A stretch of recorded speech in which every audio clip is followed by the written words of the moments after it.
কাঠামোর বিলোপের কথা আমরা বলেছিলাম, সেই ফ্যাসিস্ট কাঠামো এখনো বিলোপ হয় নাই।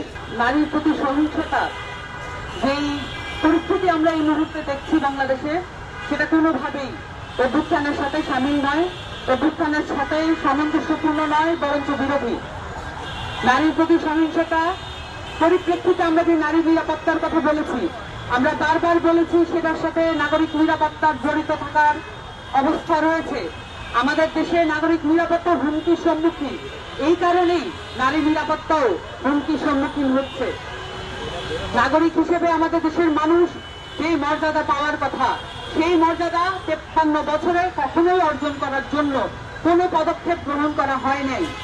এবং বাংলাদেশে যেই রাষ্ট্র আধুনিক রাষ্ট্র হিসেবে বারবার পরিচিত করানোর চেষ্টা করা হয়েছে, কিন্তু আধুনিক রাষ্ট্রের যে গুণাবলী থাকে, যে মর্যাদা থাকে সে দেশের নাগরিকদের, সেই মর্যাদা কখনো আমাদেরকে পাইয়ে দেওয়ার চেষ্টা করা হয় নাই। বরঞ্চ এই মর্যাদাকে কিভাবে হানি করা যায়, সকল প্রতিষ্ঠানের মধ্য দিয়ে, সকল কাঠামোর মধ্য দিয়ে সেই প্রচেষ্টা করা হয়েছে। সেটার পরিপ্রেক্ষিতে আমরা যখন মাগুরায় 8 বছরের একটি নারী শিশুকে ধর্ষণের শিকার হতে দেখি, এবং সেটার পরিপ্রেক্ষিতে সেটার বিচার পাওয়ার জন্য আমাদেরকে এখনো রাস্তায় খেপিয়ে মরতে হয়, সেটাই বলে দেয় যে অভ্যুত্থানে যে ফ্যাসিস্ট কাঠামোর বিলোপের কথা আমরা বলেছিলাম, সেই ফ্যাসিস্ট কাঠামো এখনো বিলোপ হয় নাই। আমাদেরকে এই কাঠামো বিলোপের জন্য ধারাবাহিক লড়াইয়ের প্রয়োজন আছে, এবং এই ধারাবাহিক লড়াইয়ের মধ্যে আমাদের নারীরা সংযত আছেন এবং আমাদেরকে অসংযত হতে বাধ্য করবেন না। আমরা মনে করি নাগরিক মর্যাদার সাথে নারীর মর্যাদা এবং নারীর নিরাপত্তা জড়িত করে এটাকে আইনগতভাবে স্ট্যাবলিশ করা হোক, আইনগতভাবে এটাকে প্রতিষ্ঠা করা হোক। কোন ধরনের প্রশ্নবিদ্ধ আইন দিয়ে নারী নিরাপত্তা নিশ্চিত করা যাবে না।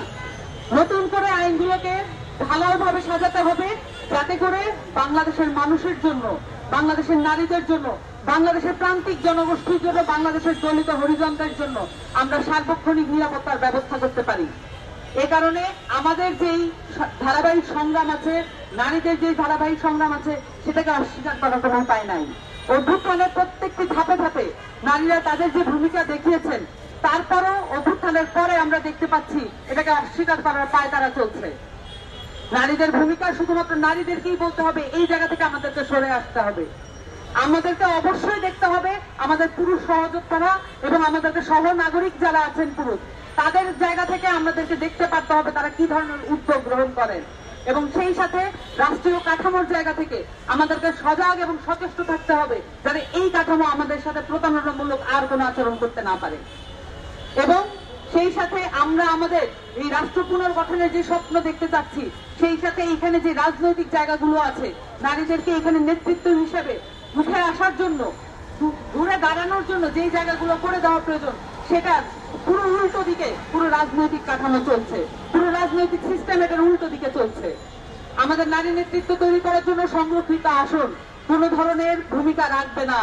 তবে সংরক্ষিত আসনের যে ভূমিকাগুলো আছে, সেটাকে কিভাবে ইলেকটোরাল জায়গা থেকে আমরা ধারণ করতে পারি বা আমরা সেই জায়গায় যেতে পারি, সেখান থেকে আমাদেরকে চিন্তা করতে হবে।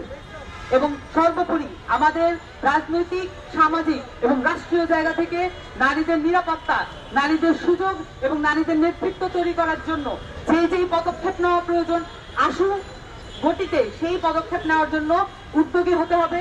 এখানে যে নারী কমিশন গঠন করা হয়েছে, আমরা দ্রুততম সময়ের মধ্যে নারী কমিশনের প্রপোজাল গুলো দেখতে চাই, এবং সেই সাথে নারী কমিশনে যাতে রাজনৈতিক দলগুলোর প্রপোজালও আমরা ওপেনলি দেখতে চাই যে নারীদের প্রতি তাদের দৃষ্টিভঙ্গি কি, এটা তাদেরকে পরিষ্কার করতে হবে।